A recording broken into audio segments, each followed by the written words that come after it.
Hello everyone, in this video will solve this question. इस question के काफी सारे पार्ट्स हैं और हर एक पार्ट से तुम्हें एक नया कॉन्सेप्ट सीखने को मिलेगा, या अगर तुम्हें कॉन्सेप्ट्स ऑलरेडी आते हैं तो उनका रिवीजन अच्छे से हो जाएगा। Alright, so let us begin with this question. Consider a spacecraft in an elliptical orbit around Earth. At the lowest point or the perigee of its orbit, it is 300 kilometers above the Earth's surface. At the highest point or the apogee, it is 3000 kilometre above the Earth's surface. Alright, तो ये हमारे पास situation given है और ये हमारे पास चार part इस question के जो हमें सॉल्व करने हैं। तो सबसे पहले एक स्कीमेटिक बना लेते हैं, एक डायग्राम।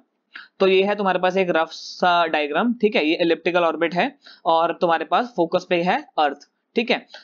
टू बी प्रिसाइज, अर्थ का जो सेंटर होगा वो फोकस पे होगा, ठीक है। लाइक एलिप्स के तुम्हारे पास दो फोकस होते हैं, एक यहाँ पे होता है और एक यहाँ पे होता है। तो इस फोकस पे मैंने अर्थ को लाइक कंसीडर कर लिया है, ठीक है। तो फर्स्ट पार्ट हमसे क्या पूछा गया, what is the period of the spacecraft orbit. तो हमें क्या फाइंड करना है, टाइम पीरियड, ठीक है। टाइम पीरियड कैसे फाइंड करते हैं, तुम्हें पता होगा कि टाइम पीरियड का square is proportional to your a cube. A क्या तुम्हारा, it is the length of your semi major axis. Alright, in case of circle ये आर क्यूब के बराबर होता था, जहां पे आर तुम्हारा क्या होता है, रेडियस, ठीक है।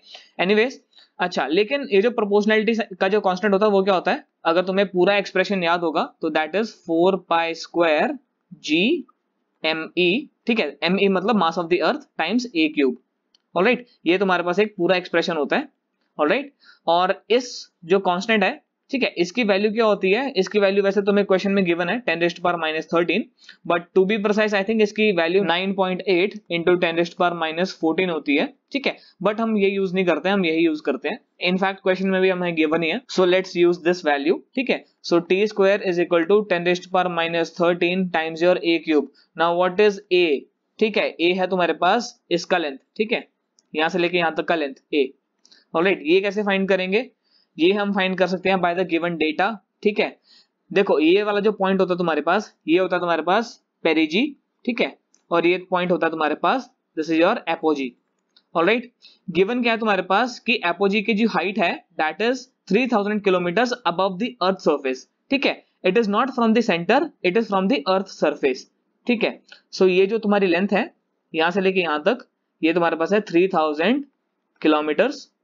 ऑलराइट, और तुम्हें ये भी गिवन है कि जो पेरिजी की हाइट है फ्रॉम द अर्थ सरफेस वो कितनी है, 300 किलोमीटर्स, ठीक है। और अर्थ का जो रेडियस होता है वो कितना होता है, अगर ये नहीं पता तो ये वीडियो छोड़ दो, जाके पहले पढ़ाई करो, ठीक है। बेसिक कांस्टेंट्स की वैल्यू तुम्हें पता होनी चाहिए, ठीक है। It is 6400 kilometres. ऑलराइट, सो जो डायमीटर होगा अर्थ का, ठीक है, वो कितना होगा, that is twice of 6400। Alright, so twice of A is equal to 3000 plus twice of 6400 plus 300। Alright, सो यहां से A की वैल्यू क्या आएगी, ठीक है, कैलकुलेट कर लेना, मैंने ऑलरेडी कैलकुलेट कर रखा है, this is 8050 kilometres. Alright, verify कर लेना इस वैल्यू को, ठीक है। मैंने अच्छे से लाइक सॉल्व किया नहीं था, एक रफ कैलकुलेशन से मैंने कर दिया है। Anyways, let us proceed further. So A की वैल्यू तुम्हारे पास ये आई, अब तुम टाइम पीरियड आसानी से फाइंड कर सकते हो। So t square is equal to 10⁻⁻13 times your 8050, ठीक है।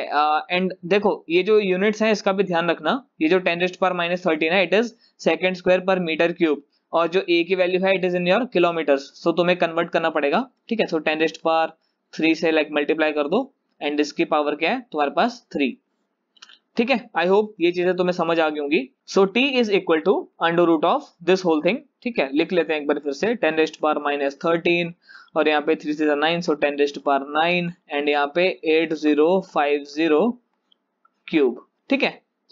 इसकी वैल्यू कैलकुलेट करके कमेंट्स में तुम लिख दो, मैं वेरीफाई कर लूंगा। ऑलराइट, तो फर्स्ट पार्ट हमारा हो गया सॉल्व। अब हम देखते हैं नेक्स्ट पार्ट हमसे क्या पूछा गया है। Using the conservation of angular momentum find the ratio of the spacecraft speed at perigee to its speed at apogee. ये तो काफी सिंपल सा क्वेश्चन है, ठीक है, काफी सिंपल सी चीज है ये। सो इसको हम यहीं पे सॉल्व कर लेंगे, ठीक है। Let me just erase this things.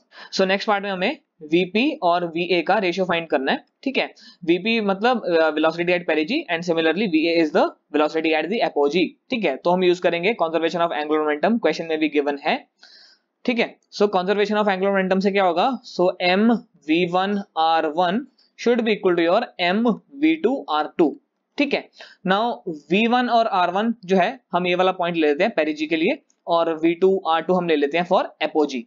ठीक है, सो यहाँ पे हम M से M कैंसिल कर सकते हैं। ठीक है, सो V1 मतलब VP, R1 की यहाँ पे क्या वैल्यू होगी, पेरिजी ये वाला पॉइंट है। ठीक है, यहाँ पे जरा ध्यान से देखो, R तुम्हारा 300 के बराबर नहीं होगा, इट विल बी 300 प्लस 6400। ठीक है, जो भी डिस्टेंसेस लिए जाते हैं वो सेंटर से लिए जाते हैं। ठीक है, from the point of the focus. Alright, so this will be 300 plus 6400। ठीक है, and this should be equal to V2 मतलब VA, एंड R2 कितना होगा, that will be 3000 plus 6400। Alright, I think ये चीजें तुम्हें समझ आ गई होंगी। सो कुछ नहीं है, अब इसको सॉल्व कर लो। सो VP अपॉन VA, ठीक है, ये आ जाएगा तुम्हारे पास 3000 प्लस 6400 अपॉन 300 प्लस 6400। ठीक है, 0 कैंसिल कर लो बहुत सारे। ठीक है, एक 2 0 तो हम कैंसिल कर ही सकते हैं। सो this will be your 94 and this will B 67। ठीक है, सो VP रेशो VA किसके बराबर आया, 94 रेशो 67 के बराबर। ऑलराइट, तो सेकंड पार्ट भी हमारा हो गया सॉल्व।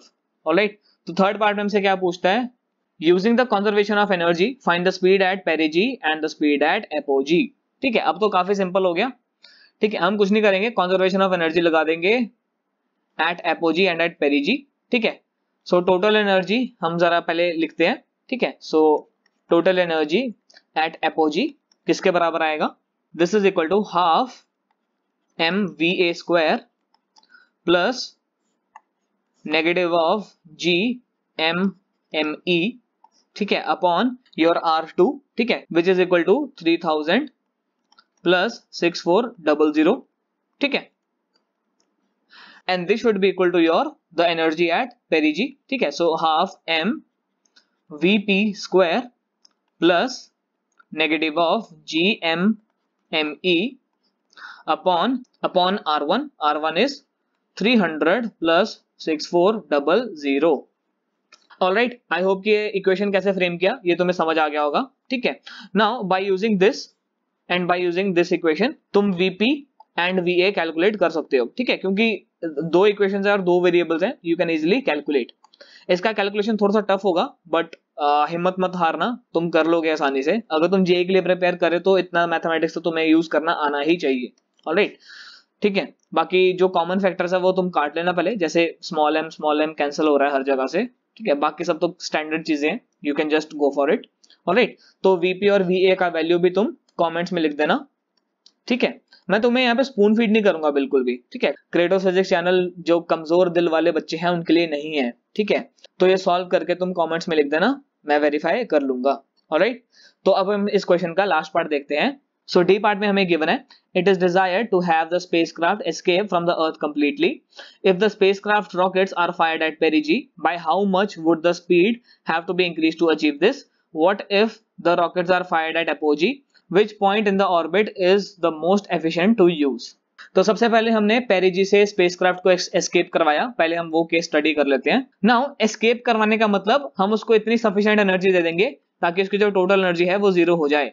ठीक है, तुम्हें पता होगा कि जो काइनेटिक एनर्जी है प्लस द पोटेंशियल एनर्जी, ठीक है, पोटेंशियल एनर्जी तुम्हारी नेगेटिव है इस केस में, और अगर हम उसको काइनेटिक एनर्जी पॉजिटिव में उतना ही अमाउंट दे दें जितनी उसकी पोटेंशियल एनर्जी है, तो जो तुम्हारी टोटल एनर्जी है दैट बिकम्स 0। ठीक है, व्हेन दिस हैपेंस, जो तुम्हारा उस टाइम पे जो वेलोसिटी होती है, ठीक है, इसको तुम एस्केप वेलोसिटी भी कहते हो। ठीक है, आई थिंक ये चीजें तो तुम्हें ऑलरेडी पता होंगी। ऑलराइट, सो काइनेटिक एनर्जी मान लो हाफ mv स्क्वायर, ठीक है, v is your escape velocity, है ना, और potential energy at the perigee point वो कितना होगा, that is negative of GMME upon your 300 plus 6400। ठीक है, and this should be equal to your 0। ठीक है, तो यहां से तुम वेलोसिटी फाइंड कर सकते हो। ठीक है, so v is equal to GME upon this will be your 6700 and multiply by 2 and इसका अंडर रूट। ठीक है, इसकी जो भी वैल्यू आएगी उसको तुम मान लो x, एंड जो भी तुमने VP फाइंड किया था in the previous part that is the velocity at perigee. ठीक है, सो x minus VP that will be your increase in velocity. Alright, I hope ये चीज तुम्हें समझ आ गई होगी। नाउ सिमिलर चीज तुम्हें एपोजी के लिए भी करनी है, ठीक है।